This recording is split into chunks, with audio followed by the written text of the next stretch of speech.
Bom dia a todos. Essa é a reunião clínica da disciplina de nefrologia do Hospital do Rim, Fundação Oswaldo Ramos, a Escola Pós-Medicina. E hoje nós vamos discutir novos paradigmas da glomerulopatia membranosa. É um assunto que o Dr. Lúcio Requião, que é professor adjunto aqui da disciplina de nefrologia e um dos líderes aqui no Hospital do Rim, ele está aqui há 4 anos já. E ele é presidente da Sociedade de Nefrologia do Estado de São Paulo e coordena o núcleo de ensino e pesquisa aqui do Hospital do Rim. Ele é graduado em 2001, residência médica pela Universidade Federal da Bahia, residência em nefrologia, mestrado e doutorado aqui pela Unifesp. Essa apresentação depois vai ficar disponível também no YouTube e o Lúcio vai falar sobre novos paradigmas na glomerulopatia membranosa. Nós temos todos que agradecer o Dr. Lúcio aqui na Fundação Oswaldo Ramos, no Hospital do Rim. Ele é uma das pessoas que está... nós estamos organizando aqui a sucessão das lideranças atuais. O Lúcio coordena com brilhantismo assim, o núcleo de ensino e pesquisa da instituição e está dando uma nova dimensão, tanto para alunos de graduação, residentes, pós-graduação, e junto com ele e a Mônica na pesquisa clínica. Então, nós temos que agradecer ao Dr. Lúcio. E essa apresentação ela vai sempre dividida com o Dr. Luiz Moura, que é o nosso gênio de plantão e que conhece tudo conhece tudo de histologia, de qualquer assunto, mesmo de obras de arte. Bom dia a todos mais uma vez. Eu queria agradecer a oportunidade, agradecer ao professor Medina, à Fundação e à disciplina de nefrologia. Para mim é uma grande satisfação sempre estar aqui de volta, especialmente dividindo o assunto com o professor Luiz Moura, que eu considero, além de ser um mentor importante, um grande amigo. Não há semana que eu não desça lá no castelo dele para poder me inspirar um pouco e conversar sobre casos clínicos e outras questões mais. Esse é um ano bastante importante para a nossa instituição, né? Nós estamos no período de comemorar 25 anos da nossa fundação, né? Da fundação do Hospital do Rim, né? Nós fizemos a comemoração ano passado, mas ainda estamos vivendo a comemoração dos 25 anos, que culminou com um outro marco super importante no mês passado, que foi a marca de 20 mil transplantes realizados. E isso é algo de bastante orgulho para o Sistema Nacional de Transplante, mas não só. Como eu costumo dizer, como o Programa de Transplante Brasileiro, na minha opinião, é uma das políticas públicas mais bem-sucedidas da história do país. Assim, eu considero que a fundação do Hospital do Rim é um marco importante e é um turning point na história do Programa Brasileiro de Transplante. Sempre vi isso, né? Desde a época da residência, eu vi essa linha do tempo muito claro, assim. E além dessas marcas, né, nós estamos comemorando aí os 90 anos da Escola Paulista de Medicina e os 30 anos da organização da Universidade Federal de São Paulo. Então é um ano bastante festivo para todos nós aqui. No primeiro semestre nós fizemos essa reunião muito voltada para a questão da captação, que é algo super importante, que impacta não apenas na questão da transplantação, mas do jeito que nós aqui enxergamos o sistema público de saúde, impacta no sistema de atendimento à pessoa com doença renal crônica de uma forma geral, porque desanuvia, inclusive, a crise que nós vínhamos vivendo no setor de diálise, especialmente da hemodiálise no Brasil. Mas esse mês especificamente é um interstício de apresentações, né? Nós tivemos a apresentação do Dr. Hélio 2 semanas atrás. Semana que vem nós vamos ter uma ótima apresentação sobre síndrome antifosfolípide, com alguns insights e atualizações de um especialista da USP. E para fechar o mês de julho, nós vamos receber aqui o Rodrigo Bueno, que é professor da Unicamp, que vai falar sobre doença renal crônica indeterminada. É uma aula que eu vi e que é excepcional, eu convido a todos a participar. Essa apresentação sobre os novos paradigmas da membranosa, eu dividi em 3 tópicos, né? A minha agenda está dividida em 3 tópicos. Eu não tenho qualquer conflito de interesses em nenhum tópico que eu vou abordar aqui. E, na verdade, o meu trânsito pelas doenças glomerulares precede ao meu trânsito do transplante. E, como eu falei na discussão inicial, foram as doenças glomerulares que me levaram até o transplante, porque interessado em doença glomerular, eu fui estudar as glomerulopatias após o transplante, logo no começo da minha carreira acadêmica, né? Final da residência e começo do mestrado. e naquela época comecei a frequentar muito o transplante, acabou que o transplante meio que roubou a minha linha de investigação em relação à doença glomerular. E como eu falei também no início, nos últimos anos houve um boom de investigação, especialmente na área clínica, né, sobre doenças glomerulares, e isso tem trazido novidades a ponto de que, de um ano para o outro, corre o risco de a gente ficar desatualizado. Então, focando nas mudanças de paradigma na nefropatia membranosa, é claro que eu não poderia começar minha apresentação sem uma provocação ao meu grande amigo e mentor, professor Luiz Moura, né, dizendo que a biópsia renal não é mais necessária. E aí vocês veem que essa frase começa com a aspa, portanto ela não é minha, não fui eu que criei. Ela tem aqui uma reticência, porque ela não termina aqui, e ela continua dizendo que ela não é mais necessária para confirmar o diagnóstico de nefropatia membranosa em pacientes com síndrome nefrótica em anti-PLA2R positivo. Esse talvez tenha sido uma das mudanças mais importantes que ocorreram nos últimos 10 anos, né? Mais de 10 anos, porque o anti-PLA2R foi descrito lá no final dos anos 2010, e isso vem do KDIGO, como vocês podem ver aqui, que é a bíblia das novas gerações de nefrologista, é um consenso que é utilizado por todos os nefrologistas, especialmente aqueles em começo de carreira. Está aqui a frase original, né? E ela diz que para a proposta outra, para estabelecimento de diagnóstico em pacientes com síndrome nefrótica anti-PLA2R, é muito possível que a biópsia renal não seja mais necessária. E aí, quando a gente olha o que o KDIGO traz de potenciais avaliações, né? Se você tem um paciente adulto com síndrome nefrótica, né? Sempre a gente fazia aquele painel de investigação de autoimunidades e secundarismos de síndrome nefrótica. Isso inclui agora, mais recentemente, a medida de anti-PLA2R, mas em adultos, a investigação de síndrome nefrótica passava sempre por biópsia, diferente do que a gente faz em criança, que trata assumindo que é lesão mínima por causa da sua alta frequência, e a depender da resposta terapêutica indica-se ou não biópsia. E parece que a gente tem evoluído um pouco para isso, né? Se você tem uma síndrome nefrótica com anti-PLA2R positivo, especialmente se o anti-PLA2R é em alto título, e o paciente tem uma evolução relativamente satisfatória no que diz respeito à função renal, talvez a biópsia não seja necessária, inclusive você pode até estabelecer terapia direcionada sem precisar de biópsia. Então vocês veem aqui que o próprio KDIGO traz em 2021 que biópsia seria necessária em pacientes com síndrome nefrótica na ausência do anti-PLA2R, ou mesmo quando ele presente em algumas situações, especialmente título baixo, uma evolução um pouco mais grave, e isso não é a opinião apenas do KDIGO, isso foi reafirmado por um consenso europeu um ano depois. Então, é claro que isso aqui é só uma provocação, eu vou falar um pouquinho mais sobre biópsia à frente, mas esse tem sido uma grande mudança de paradigma, especialmente para estimular a comunidade que estuda esse assunto a procurar novos marcadores séricos que talvez tragam uma precisão um pouco maior no diagnóstico. Por enquanto, o marcador que a gente tem que já está incorporado na prática clínica é o anti-PLA2R. Ele não está positivo em todas as membranosas, ele deve estar positivo em torno de 50% de todas as membranosas, o que equivale a cerca de 70% das membranosas primárias. E existem metodologias diferentes para se acessar esse marcador no sangue, né?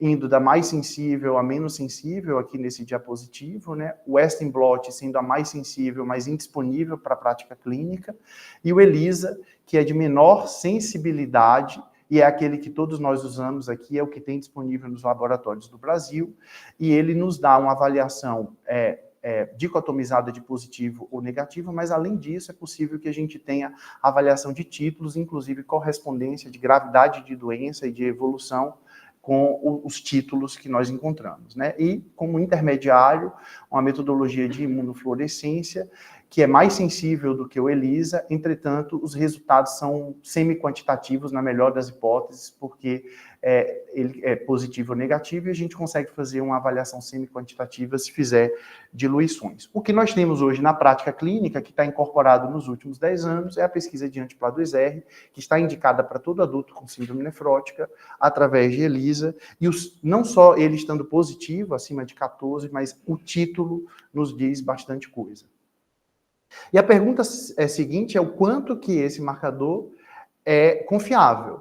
E daí eu trago aqui, apesar do estudo original, né, é um estudo bastante elegante, que foi publicado no New England em 2009, ser bastante interessante, eu trago aqui um dado de 5 anos depois, que já é uma meta-análise de 9 estudos, que avaliou a performance desse marcador no soro em se acertar o diagnóstico de nefropatia membranosa, utilizando-se o padrão ouro, que é a biópsia.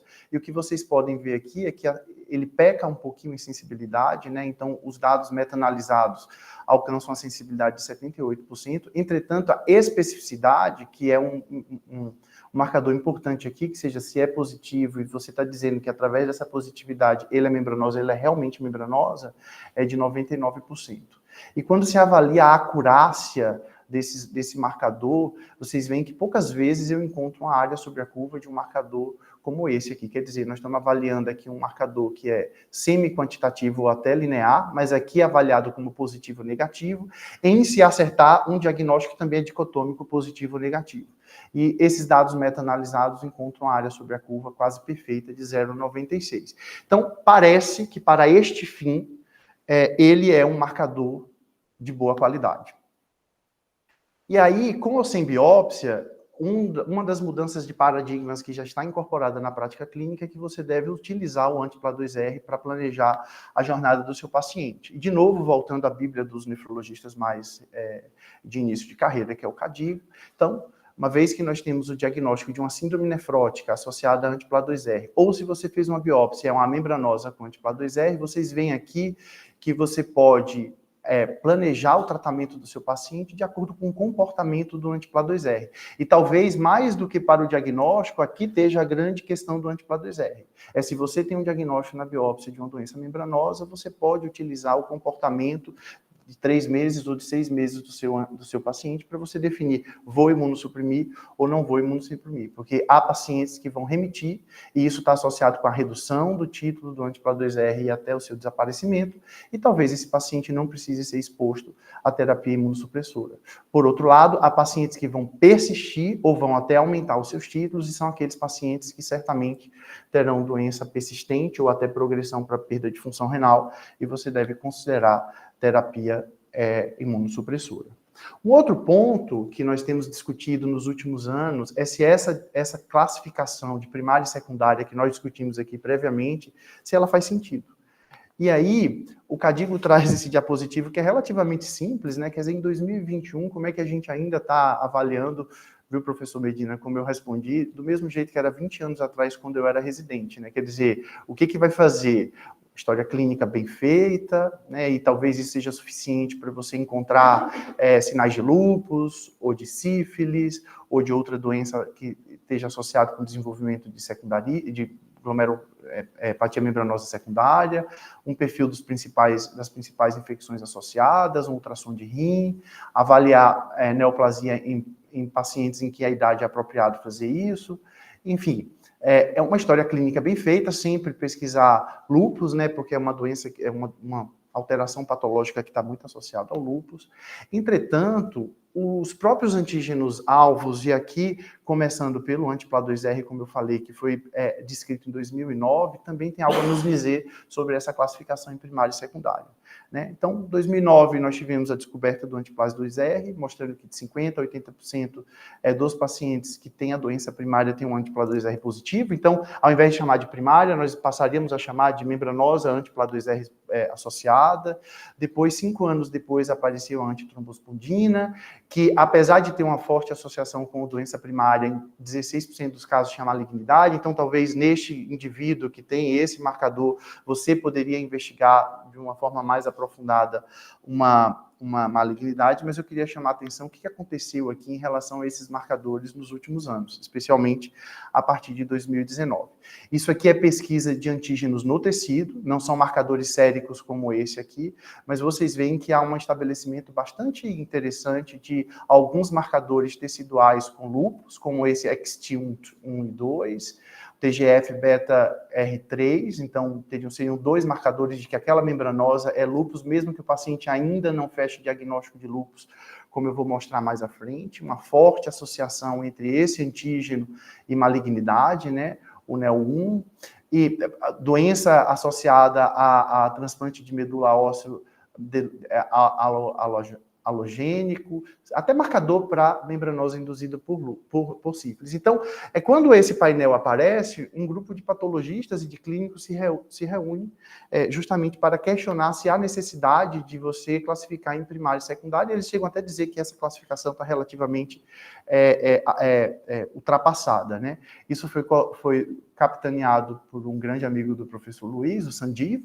É claro que o Sanjeev tem um interesse aqui, que é o estudo desses marcadores no laboratório dele, lá na Clínica Mayo, mas vejam que é interessante, porque se você imagina a frequência desses antígenos, de novo, tirando o anti-PLA2R que a gente consegue detectar no soro, tudo isso aqui é pesquisa de antígeno no tecido, através de espectrometria, mas parece haver uma certa correlação, eu não vou detalhar isso aqui, mas de alguns com um determinado tipo de secundarismo. Então, talvez, se a gente avançar no futuro para melhorar e trazer essas metodologias para a prática clínica, a gente consiga concentrar a busca de malignidades, por exemplo, em pacientes que tenham um ou outro marcador. Então, eles trazem mais ou menos essa sugestão, que é um novo paradigma, que é, uma vez que você tem um paciente com membranosa ou síndrome nefrótica, que é anti-PLA2R negativo, se você fez biópsia, porque ele é anti-PLA2R negativo e ele é membranoso, você vai atrás desse marcador, que seria o NEL1, esses dois marcadores estariam associados à doença primária,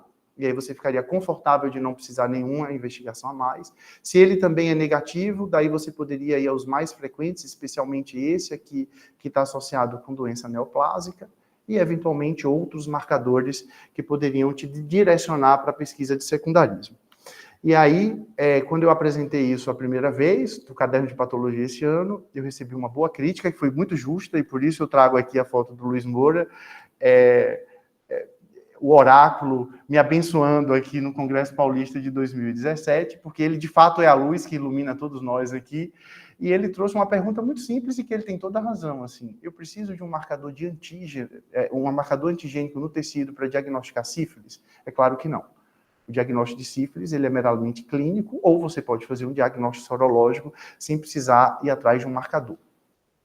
Eventualmente até lúpus, a gente não precisa ir atrás desses dois marcadores aqui que estão altamente associados a lúpus, porque eventualmente lúpus não é uma doença tão difícil assim de fazer um diagnóstico.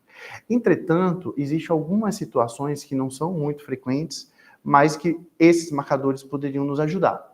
Uma delas é a antecipação de causas secundárias. Apesar da gente não ver isso com muita frequência na prática clínica, isso está bem estruturado na literatura, né? Eu chamo aqui, eu recomendo assim, a leitura desse capítulo para quem usa, para quem gosta de doença glomerular, né? Eu chamo de glomerulopatias paraneoplásicas, apesar de uma parte da comunidade não gostar desse nome, e vocês veem aqui estão todas as glomerulopatias agrupadas, isso aqui é uma relação entre o observado e o esperado, ou seja, toda vez que isso está acima de 1, significa que aquela situação que eu estou investigando aumenta o risco de câncer, e aqui são pessoas com doença glomerular. Vocês veem aqui que a maior associação está no primeiro ano, ou seja, quando uma doença glomerular está associada a um câncer, eu vou encontrar essa associação já no primeiro ano do diagnóstico de um ou de outro.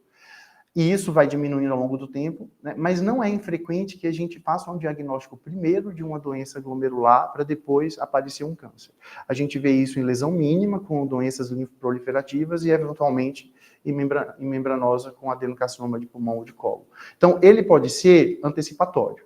Então, em pacientes de alto risco, talvez a pesquisa de um desses marcadores por indicação específica possa ligar a luz ao alerta e dizer, neste paciente você precisa antecipar um diagnóstico de uma neoplasia. E um outro grupo interessante que o professor Luiz Moura antecipou aqui são os indivíduos mais jovens. Então, esse foi um trabalho que eu fiz ainda comecei a fazer quando estava na residência, porque lá no Hospital São Paulo, a partir de 12 anos de idade, os pacientes eram internados na enfermaria de adultos, né? E aí, diferente do manejo da criança, quando a gente recebia adolescente, a gente sempre tratava adolescente como um adulto. E a minha pergunta é, será que esses adolescentes com glomerulopatias deveriam ser manuseados como adultos ou como crianças? Porque está naquela fase transitória. E aí nós costumávamos biopsiar todos os pacientes com síndrome nefrótica, e aqui eu trago o espectro de doença que nós encontramos nesse estudo, né? Não é diferente do que o professor Luiz Moura falou aqui, mas eu queria chamar a atenção aqui que em torno de 1/5 dos pacientes tinham membranosa, só que desses, 10% não tinham critério para lúpus, mas desenvolviam o critério de lúpus no futuro, especialmente os meninos, como o professor Luiz Moura falou. Idade média de 15 anos, que tinham apenas membranoso, sem outro critério para lúpus, e que na evolução clínica desenvolveu o critério para lúpus. Então, isso era um fenômeno antecipatório de uma doença secundária. Então, talvez, por exemplo, nesse grupo de pacientes, faça sentido você ir atrás daqueles 2 antígenos que está associado a uma doença secundária autoimune. O outro ponto que eu queria trazer é se houve avanço na avaliação de prognóstico. Então, essa aqui é a minha turma de residentes, já que eu estou falando de residência, né? Eu fiz a residência em 2004, 2005. Está faltando aqui a Maria Bethânia, que nesse dia aqui, que foi entrega do Prêmio Sérgio Stella, ela estava de plantão na UTI do Hospital São Paulo, e o Daniel Yasbeck, que estava de plantão na Enfermaria da Nefro. Mas era assim que, como residente, a gente costumava avaliar o risco dos pacientes com glomerulopatia membranosa. Utilizava a proteinúria em 24 horas, a função renal, e classificava os pacientes em baixo risco, risco moderado e risco alto. Esses pacientes aqui nós não costumávamos tratar, e esses pacientes nós costumávamos tratar com imunossupressão. Apesar de que, no nosso contexto, contexto brasileiro, era difícil a gente encontrar paciente desse jeito aqui. Eles já chegavam com síndrome nefrótica bastante descompensada. O CADIGO não avançou muito em relação a isso, né? Vocês veem que usam função renal e proteinúria como definidores de risco, né? Só dividiu o alto risco em alto risco e muito alto risco. Isso é interessante para poder otimizar o uso, por exemplo, de ciclofosfamida, como eu vou falar um pouco mais à frente, né? Levando em consideração aquelas síndromes nefróticas que são ameaçadoras à vida ou com uma rápida evolução de perda de função renal. Mas no grupo de alto risco aqui, vocês vejam que, além de incluir o título de anti-PLA2R, como eu falei anteriormente, e parece que o título de anti-PLA2R está associado com a gravidade da doença, foi incorporado marcadores, especialmente marcadores de lesão tubular proximal, o que é bastante interessante, né, que são as proteínas de baixo peso molecular. E a gente antecipou isso, né, avaliando há 20 anos atrás, ainda no final da residência e no começo da vida acadêmica, avaliando uma proteína de baixo peso molecular, que foi muito estudada aqui no Hospital do Rim, na Unifesp, que é a RBP urinária. Então, veja, o que nós tínhamos há 20 anos atrás era um modelo matemático que tentava predizer risco de evolução para perda de função renal. Esse modelo matemático foi descrito pelo Daniel Catran, junto com o Claudio Ponticelli, que talvez sejam as 2 pessoas que, ao longo das décadas, aí mais estudado glomerulopatia membranosa, faziam um modelo matemático super complexo, com a evolução de filtração glomerular e de proteinúria em 2 time points, e com isso calculava a probabilidade do indivíduo evoluir para a doença renal crônica. Aqui, por exemplo, 6%. E vocês vejam que quando eu peguei esse modelo matemático e apliquei aos pacientes que estavam em acompanhamento no ambulatório de glomerulopatia aqui da Unifesp, vocês viam que realmente esse modelo matemático ele era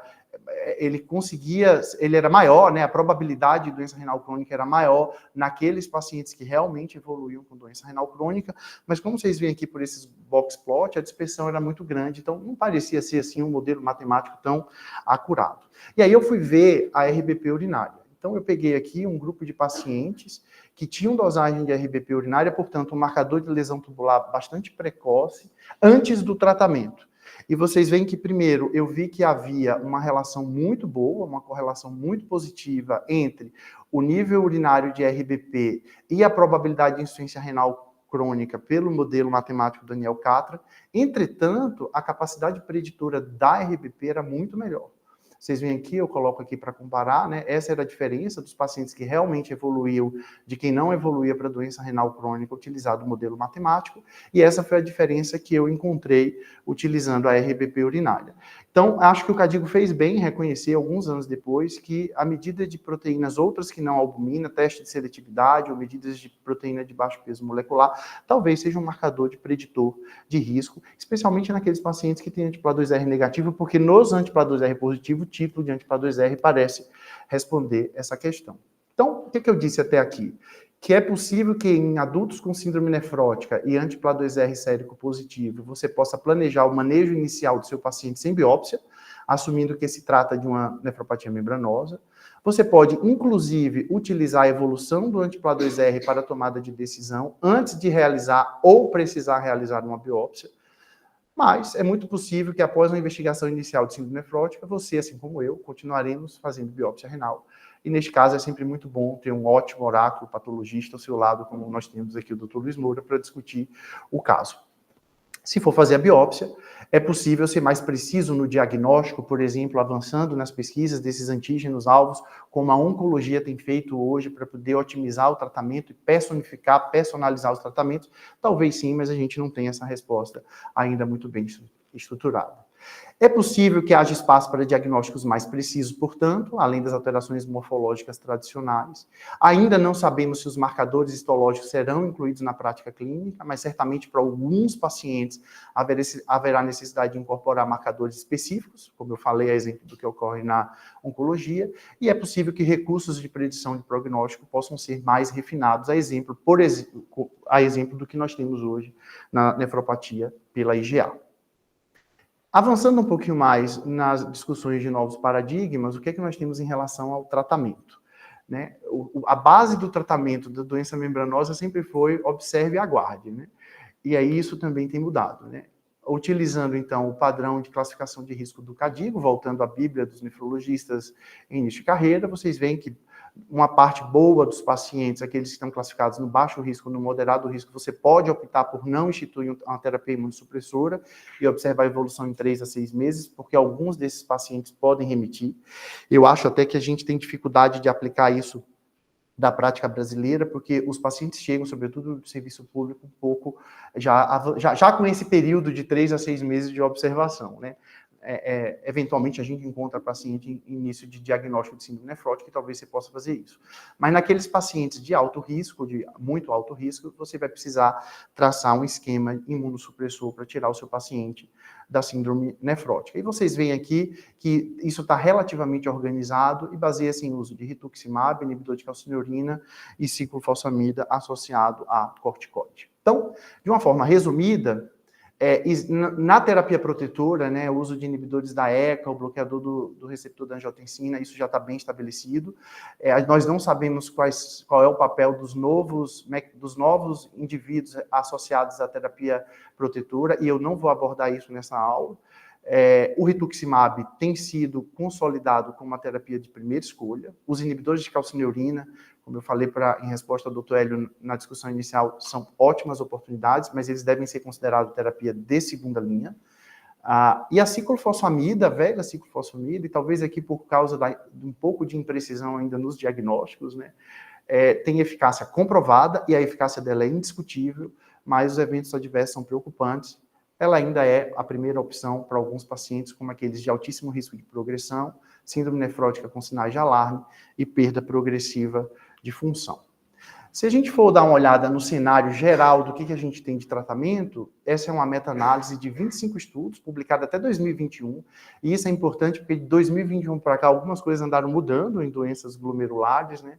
Isso aqui meta-analisou 1.778 pacientes, e apesar de parecer ser um gráfico relativamente complexo, eu queria chamar a atenção aqui para vocês dos nós e das correlações. Os nós são esses círculos pintados aqui, e as correlações são essas linhas. Quanto maior é o círculo, maior é a quantidade de pacientes, quanto mais grosso é a linha, maior são os números de comparações. Então, o que eu quero mostrar aqui para vocês? Nos pacientes com menos proteinúria, né? Aqui estão os pacientes de moderado alto risco, aqui estão os pacientes de muito alto risco. Vocês veem que as estratégias terapêuticas utilizadas em estudos clínicos estão entre o uso de ciclofosfamida com esteroide, inibidor de calcineurina com esteroide, ou, eventualmente, terapia conservadora sem imunossupressão. Então, não vai fugir muito das evidências estarem nesse eixo. E já naqueles pacientes de muito alto risco, vocês veem que há um interesse e há evidências do uso de ciclofosfamida com esteroide, inibidor de calcineurina com esteroide, comparação com rituximab, com ou sem inibidor de calcineurina. Então, as evidências que nós temos e que geram as recomendações não vão fugir muito disso aqui. E o que se tem? Nos pacientes que são de muito alto risco, isso já era óbvio antes dessa publicação, né? A probabilidade de você evoluir para a remissão total, quando você compara compara só a terapia conservadora, sem imunossupressão, com, por exemplo, esteroide e tacrolimo, a probabilidade da remissão total é 35 vezes maior quando você imune o paciente com tacrolimo e corticoide.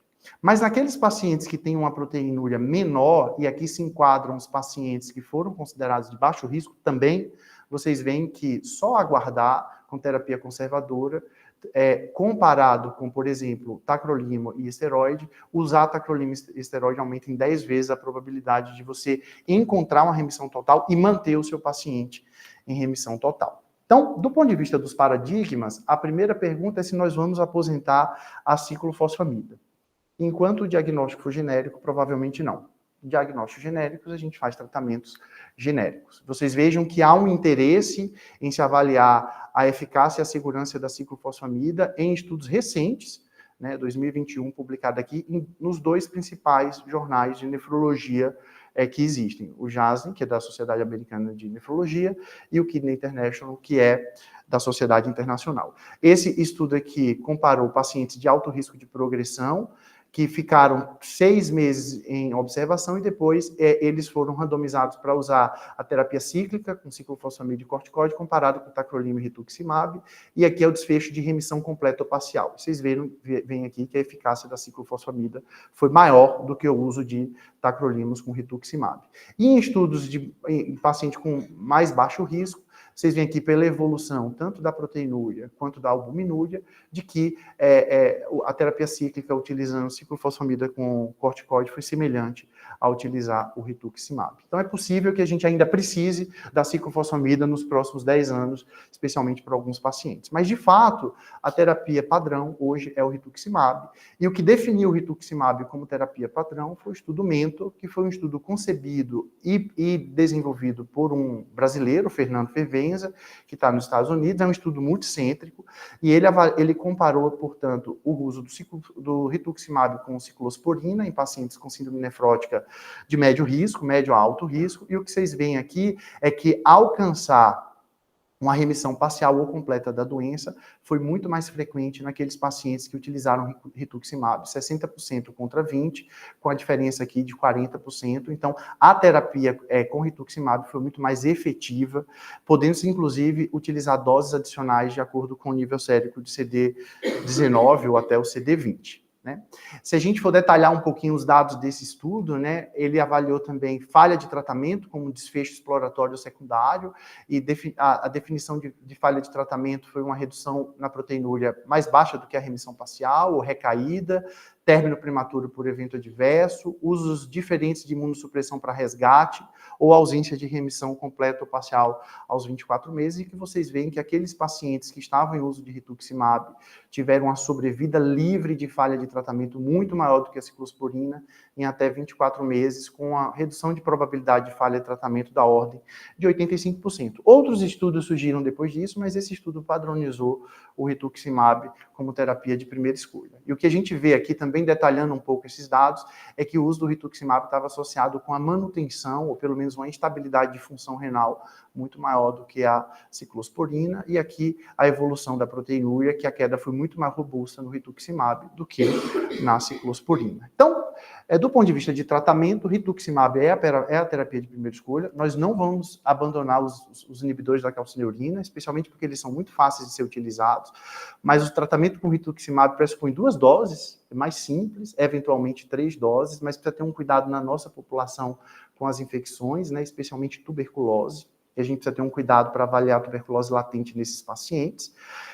Inibidores de calcineurina devem ser considerados como terapia de segunda escolha, e como eu falei, a ciclofosfamida não está aposentada ainda, mas ela deve ser utilizada com cautela e em pacientes bem selecionados.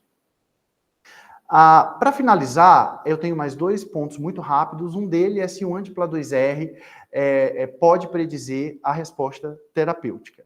E aí, se a gente voltar para o estudo MENTOR, que foi esse anterior, que padronizou o uso do rituximab, vocês veem que eles já avaliaram a evolução do anti-PLA2R ao longo do tempo, como isso aqui foi uma avaliação bastante exploratória, vocês veem que realmente, no grupo que teve o melhor desfecho clínico, a redução do anti-PLA2R foi muito mais sustentada do que no uso da ciclosporina, apesar da análise de sensibilidade não mostrar diferença para aqueles pacientes que tinham anti-PLA2R mais alto, mas esse estudo não foi desenhado para isso, portanto, ele não tinha poder estatístico para comprovar essa diferença. Mas, mais recentemente, um estudo que foi desenhado para comparar rituximab com terapia apenas conservadora em pacientes de baixo risco, tendo como desfecho primário remissão completa ou parcial, e isso não foi diferente com 6 meses, mas isso foi diferente depois de 2 anos de segmento, né? Os autores acompanharam a evolução dos pacientes com anti-PLA2R, né? E vocês veem aqui que a depressão do anti-PLA2R foi muito mais significativa nos pacientes que receberam, por exemplo, rituximab, e isso nesse estudo, que é o GenRitux, acabou predizendo a resposta clínica 2 anos depois. Então, eu diria que a gente vai incorporar, muito mais até para o diagnóstico, para a evolução daqueles pacientes que são anti-PLA2R positivo no futuro, o comportamento do título desses pacientes. Porque mesmo aqueles pacientes que a gente classifica como de alto risco e com títulos altos de anti-PLA2R, quando você estabelece a terapia e esse nível sérico vai diminuindo ao longo do tempo, esse é o paciente que vai responder bem, tanto em termos de redução de proteinúria e sustentação da remissão total, quanto de conservação de função renal. E você pode ter até pacientes considerados de médio risco no início do tratamento, que ao longo do tratamento ou na monitorização vão piorar o nível sérico de anti-PLA2R, e esses pacientes, 2, 3 anos depois, vão ser considerados como síndrome nefrótica por membranosa refratária ao tratamento imunossupressor e vão evoluir para perda de função renal. Para finalizar, será que nós temos novos tratamentos como novos paradigmas? E aí eu trouxe uma figura super complexa, de propósito, para vocês verem como que tem se tornado complexo o conhecimento sobre a formação do imunocomplexo in situ lá na membrana basal glomerular, né?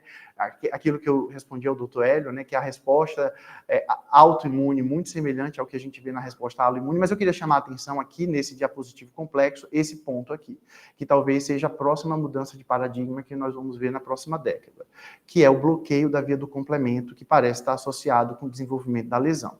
E aí, quando a gente olha no pipeline ou naqueles estudos que estão cadastrados no clinical trials, boa parte deles envolve bloqueadores de complemento, que talvez seja a próxima geração de tratamento para nefropatia membranosa. Isso ainda é muito inicial, né? Estudos de fase 2, fase 3, alguns desses estudos, inclusive, com a participação de pacientes aqui do Hospital do Rim, mas vocês veem que há interesse em avaliar anti-CD20 mais sofisticados e até uso de bloqueadores do proteasoma. Foi tentado o bortezomib, não pegou direito, mas talvez os mais sofisticados tenham algum papel aí no futuro.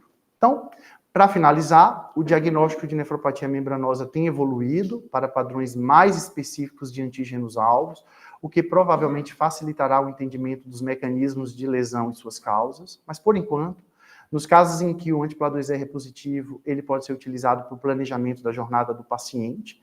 É possível que cada vez mais a abordagem conservadora seja menos frequente e que o tratamento, inclusive garantindo critérios de segurança, avance nos próximos anos, como nós temos hoje, talvez, com rituximab e inibidores de calcineurina. E há novidades no horizonte, muitos resultados promissores. Eu diria que para os próximos meses até, mas certamente para os próximos anos. Obrigado.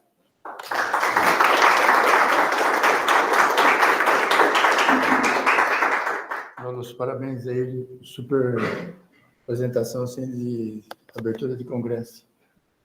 Abordou todos os temas, fica difícil não entender qual que é um dos novos paradigmas da glomerulopatia membranosa depois dessa sua apresentação. Está aberto a questionamento. Enquanto ninguém fala nada, eu acho que a biópsia precisa ser feita primeiro. Quando chega algum paciente eu também acho. Quando eu atendo um paciente num dia com síndrome nefrótica, principalmente se tem uma proteinúria bem acentuada, no dia seguinte de manhã, está aqui no Hospital do Rim, eu faço a biópsia, depois eu vou investigar. Depois eu me oriento aí pelo que o Luiz fala do diagnóstico, daí que eu vou fazer as investigações, depois que eu peço o PLA2R, quando já tenho o diagnóstico de membranosa. Não sei se o que o Luiz acha disso. Outra questão, Luiz, nós estamos vendo assim que tem, já que ninguém ainda abordou nenhuma questão, parece que a nefropatia por IgA e a membranosa estão evoluindo, o entendimento dessas duas, até em termos de tratamento, está evoluindo muito mais rápido do que da GESP. A GESP predomina, mas as outras têm um entendimento melhor da fisiopatologia e até de tratamento. Tem algumas coisas que eu acho que são interessantes. Essa história de não biopsiar e tratar primeiro, isso é uma evolução histórica. Nós não biopsiamos mais síndrome nefrótica abaixo dos 10 anos de idade, tratamos primeiro. Porque o tempo mostrou que essas biópsias mostravam 90% dos casos que eram rins absolutamente normais ou lesão mínima. Então, custo-benefício, trata-se primeiro e a biópsia fica quando complica. Nós também não biopsiamos mais as síndromes nefríticas associadas à infecção. Nós aprendemos ao longo do tempo que, quando o quadro é clássico, infecção, 15 dias depois, síndrome nefrítica, ninguém biopsia mais.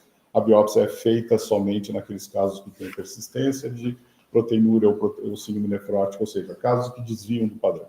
E na membranosa vai acontecer a mesma coisa. Não é nenhuma bobagem imaginar que se eu tiver um perfil de marcador anticorpo 2R positivo, uma síndrome nefrótica pura, sem outra complicação, com pouca perda de função renal, no indivíduo de uma determinada faixa etária, é lícito imaginar que você trate primeiro e biopsie depois, se houver algum desvio dessa normalidade. Eu acho que, nesse sentido, não é nenhuma loucura imaginar que a gente possa tratar sem a biópsia, apesar de que a biópsia vai te dar aqueles diagnósticos que estão contemplados na exceção desses processos, assim como uma biópsia em criança que tem síndrome nefrótica pode mostrar uma alteração que não é aquela tradicional. Mas no sentido de custo-benefício, eu acho que está nesse tipo de parâmetro. O segundo ponto é que a própria deposição do imunocomplexo, per se, ela causa lesão podocitária e dá proteinúria que é transitória. Isso nós vemos nos modelos experimentais, particularmente aqueles que usam ferritina catiônica.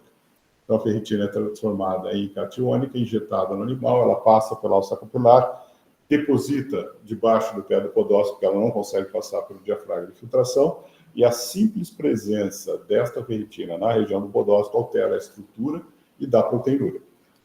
Acontece que se não houver o anticorpo para fazer o imunocomplexo, essa proteinúria é transitória. Porque, queira ou não, o podócito, apesar de lento, ele consegue resolver a deposição do imunocomplexo e organizar a situação local, e a lesão pode desaparecer ou ele mantém a sua integridade. Um outro ponto importante é que, quando você trata uma suposição, o indivíduo que tem uma membranosa PLA2R positivo e você usa o clareamento de anti-PLA2R, lembrar que a proteinúria persiste, porque a lesão podocitária demora muito mais tempo para se organizar na região estrutural. Então, o marcador não vai ser proteinúria, a proteinúria vai persistir por mais tempo, às vezes 1 ano, às vezes 1 ano e meio, que é o tempo que essa membrana basal vai ter para se reorganizar na circunstância de manter a barreira.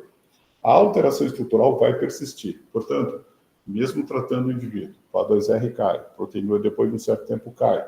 Se fizer uma biópsia de controle, vai existir alteração estrutural na membrana basal, apesar de não ter proteinúria.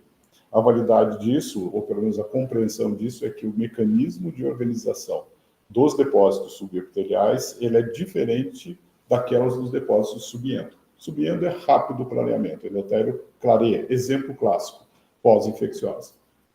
Tem uma lesão grave, com muita inflamação, 2 meses depois o rim está absolutamente normal, sem nenhuma alteração estrutural. Então, nesse contexto, a membranose ensina vários aspectos e o último, seu penúltimo slide, na verdade, Lúcio, é o mais interessante dessa apresentação toda. O resto são as coisas que nós estamos vendo ao longo do tempo, mas esse penúltimo slide é onde nós devemos concentrar o nosso esforço para entender a fisiopatologia do processo. A formação dos autoanticorpos e qual é o papel relevante de cada um desses antígenos dentro do contexto da fisiopatologia daquele determinada doença. E é por conta disso que eu acho que os marcadores vão ter uma importância ao longo do tempo, não agora, acho que agora, do ponto de vista prático, está absolutamente certo. É dividir em PLA2R positivo e negativo. Do ponto de vista prático é isso. Nós temos um marcador sérico, que é menos sensível que o marcador histológico, então o histológico 15% a mais do que o sérico, então muitas vezes você vai precisar fazer uma biópsia para verificar se realmente esse PLA2R não é negativo e está presente na biópsia, e ele vai ser um divisor de águas importante na sua conduta terapêutica. É aquilo que é o prático. Mas os outros marcadores vão ser importantes nesta coleção de dados para imaginar a fisiopatologia do processo. Eu acho que, nesse sentido, a membranose, por essas características bem peculiares, ela leva a ter esse modelo ao longo do tempo, acompanhar esses doentes e ver as suas alterações estruturais. Lembrar também que toda esta membrana basal e esse componente de matriz extracelular, ele tem uma atividade muito grande. A gente sempre pensa que matriz é uma coisa inerte, que está lá só para manter a estrutura do órgão como se fosse um esqueleto de um prédio em construção.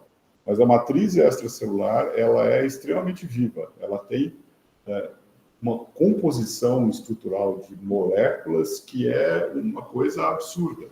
E, nesse sentido, fazer matriz, degradar a matriz, remodelar a membrana basal, remodelar a matriz mesangial, é um processo constante dentro do contexto de glomerulopatias, e a evolução desses processos é que vai determinar o quanto eu vou ter de lesão crônica caminhando para fibrose e, portanto, ciência renal crônica, e quanto eu vou ter possibilidade de regressão do processo. Acho que esse é o jogo que um dia a gente vai poder ter chance de discutir aqui sobre o papel da matriz e como ela pode ser um elemento importante na hora de diferenciar esses processos. Luiz, explica já na GES. Assim, porque nós temos um padrão morfológico, né? É uma esclerose segmentária focal.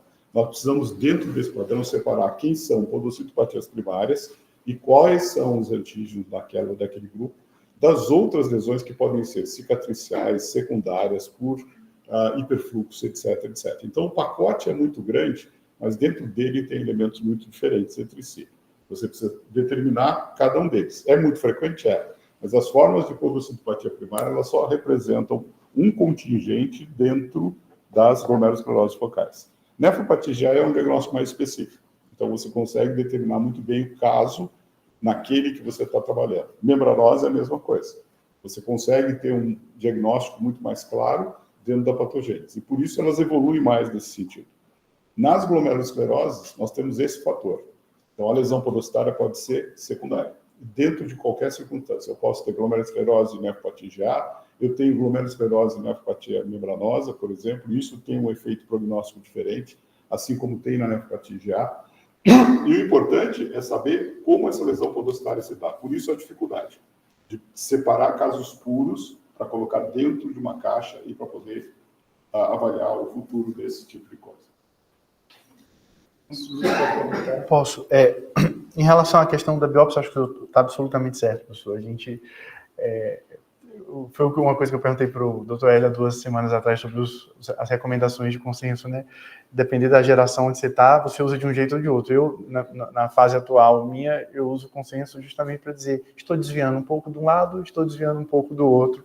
Do consenso, eu gosto muito mais de fazer análise crítica do consenso do que seguir exatamente a risca aquilo que está dito. Por isso que eu trago dessa forma um pouco mais provocativa para despertar em todos que estão aqui presentes ou online, um senso crítico sobre aquilo que os consensos trazem, né, para a gente aplicar isso na prática clínica. Há lugares, entretanto, que o acesso à biópsia é mais difícil, por exemplo, do que marcadores séricos, né? Diferente da gente aqui, eu passo visita de manhã, peço para fazer uma biópsia às 11 horas, eu já tenho o laudo da biópsia.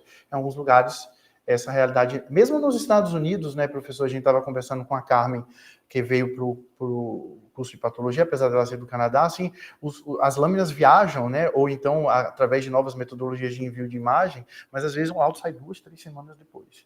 Em um exame por ELISA, você consegue ter um resultado, se escala o exame por ELISA, de um dia para o outro, né, você manda o sangue para um laboratório central, 2 dias você pode ter o resultado. Então, talvez em algumas situações onde a biópsia não é tão facilitada como na nossa realidade, talvez você possa começar a destrinchar a avaliação do paciente por marcadores séricos.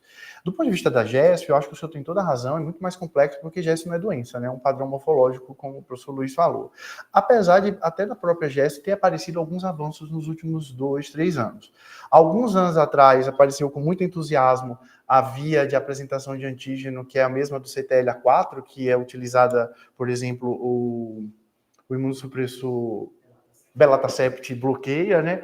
E saiu até no New England, né? Foi mostrado que quando você tinha essa via ativada, você poderia utilizar o bloqueio dessa via e os pacientes respondiam bem, mas isso não foi incorporado na prática clínica, parece que não era daquele jeito. Mas mais recentemente, por exemplo, apareceu a descrição do anticorpo antinefrina, que talvez demonstre um grupo de GESF, que é uma doença autoimune, assim como a gente está vendo aqui na membranosa. Talvez isso avance nos próximos anos. A ver, saiu no New England também.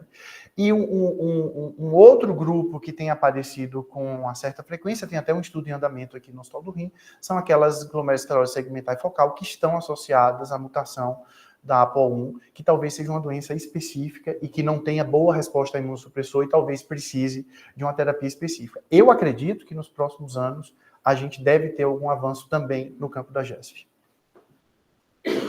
A doutora Érica. Bom dia a todos. Parabéns, Lúcio, pela apresentação, foi excelente.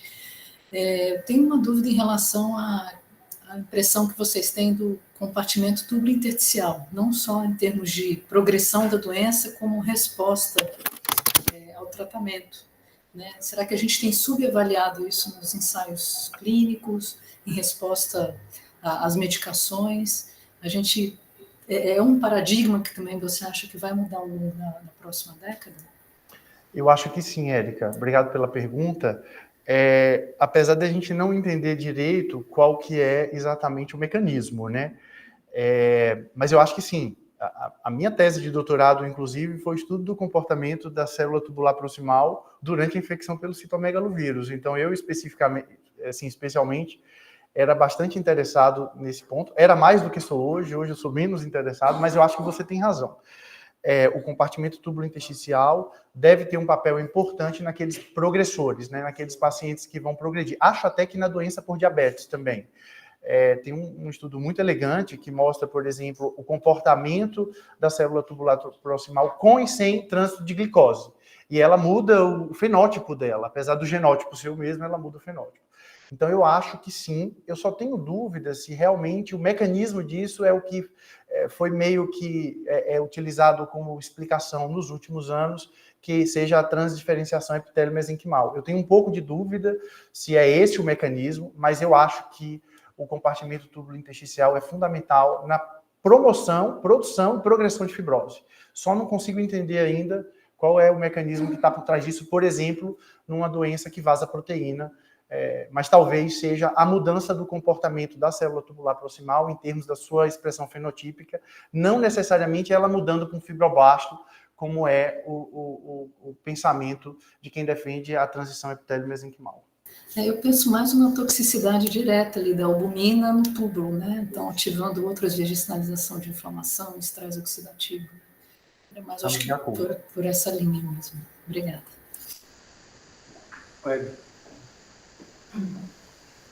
Duas perguntas. Como interpretar esses pacientes que você não trata e o PLA2R desaparece? E segundo, nesse estudo clínico que você citou, comparando o inibidor de calcineurina com o rituximab, existe algum racional mecanístico por trás disso?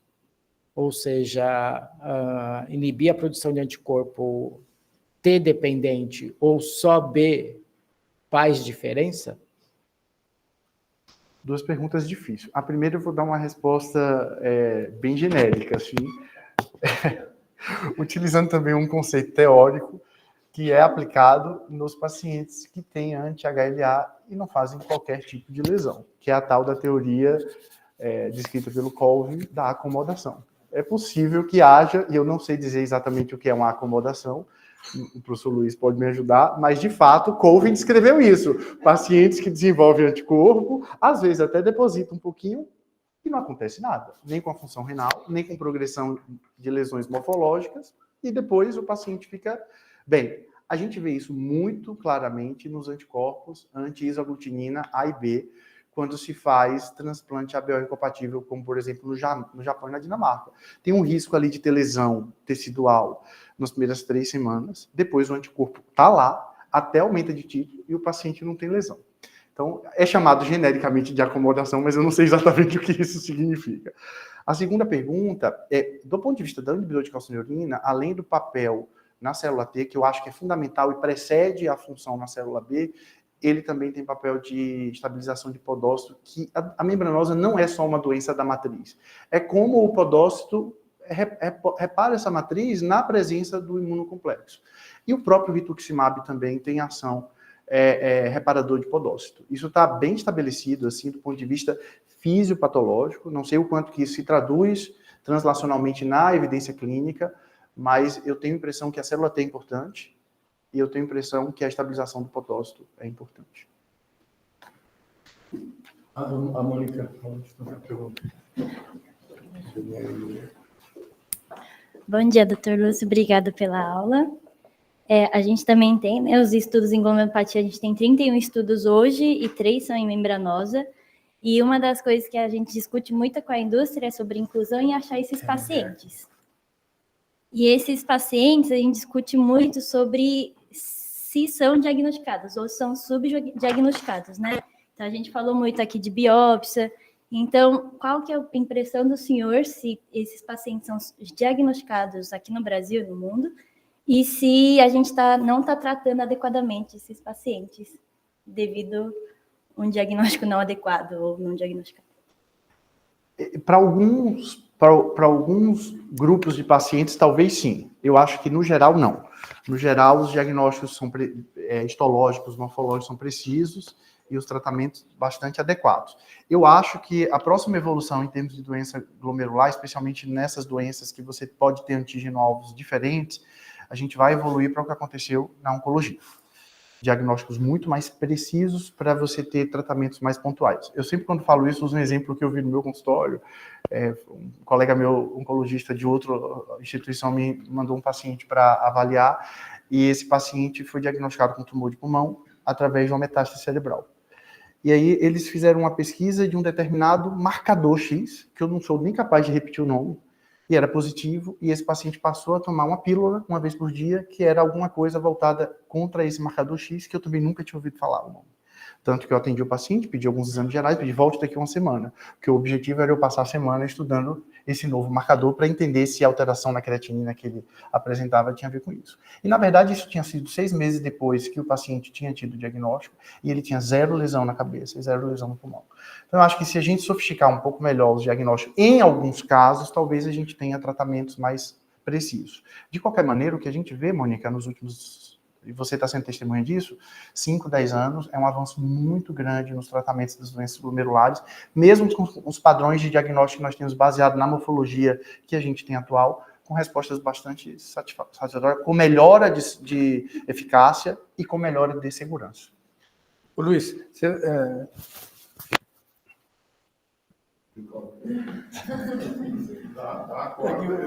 você mencionou assim rapidamente proteinúria transitória. Para você explorar um pouquinho mais isso.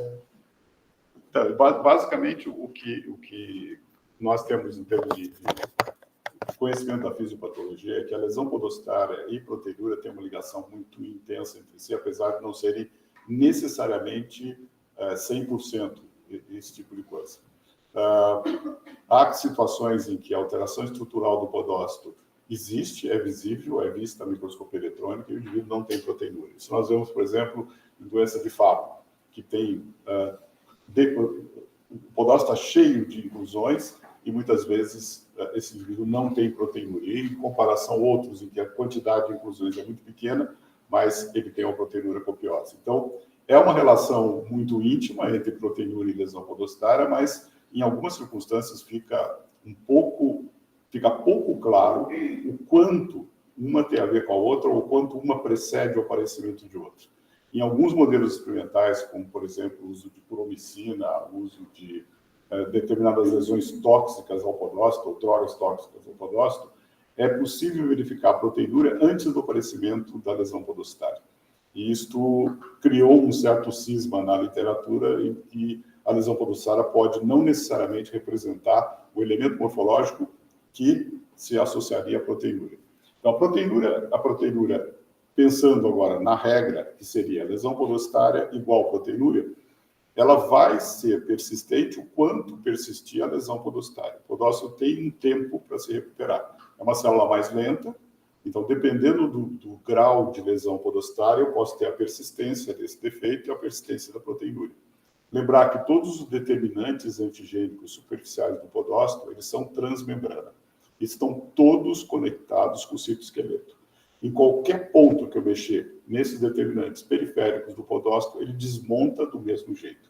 Por isso que é difícil, olhando um podócito lesado, dizer qual foi o ponto de ataque que essa célula sofreu. Agora, se esse processo for rápido o suficiente para gerar uma circunstância em que a própria célula entre num processo de remodelação e recuperação, a proteinúria desaparece. Agora, se eu tenho uma deposição de imunocomplexo que é constante naquela região, que ativa mais ou menos o complemento, isso não vai dar chance para o podócito regenerar. Então, nesse contexto, a proteinúria vai ser mais persistente. E são várias as coisas que vão fazer a persistência da lesão podostária. A preocupação com o podócito é importante, mas eu continuo dizendo que a preocupação com a matriz extracelular deve ser um ponto também de igual importância na análise destes casos, particularmente neste marcador muito sensível que é o podócito. Do lado endotelial não tem muita preocupação, o endotelial é muito mais lábil, ele é muito mais capaz de resolver as situações que se apresentam a ele, mas o podócito é mais lento no processo. Então, o estudo da matriz pode ser um caminho alternativo interessante para se entender a fisiopatologia do processo. Eu queria, mais uma vez, agradecer ao doutor Lúcio, já mencionei tudo a importância que ele tem aqui no hospital, o Luiz também, e anunciar a próxima reunião, que é na semana que vem, que vai ser sobre síndrome antifosfolípido, vai falar a doutora Daniela de Andrade, que é professora livre-docente pela Faculdade de Medicina da USP, responsável pelo ambulatório de síndrome antifosfolípide, junto com a doutora Heloísa Bonfá, na Faculdade de Medicina da Universidade Estadual de São Paulo. Eu queria, mais uma vez, agradecer ao doutor Lúcio, passar a última palavra para ele, também mencionar mais uma vez a honra da presença do Reginaldo Boni, que começou o trabalho aqui junto conosco no Hospital do Rim, e que veio nos visitar hoje. Nós vamos discutir sobre as questões relativas ao desenvolvimento de procura de órgãos em países com mais complexidade do que o nosso. Só agradecer mesmo a oportunidade e a acolhida que eu recebi aqui, muito generosa, há 4 anos atrás, e a forma bastante generosa como todos me tratam aqui. Agradecer a oportunidade e convidar todos para a próxima reunião também. Obrigado.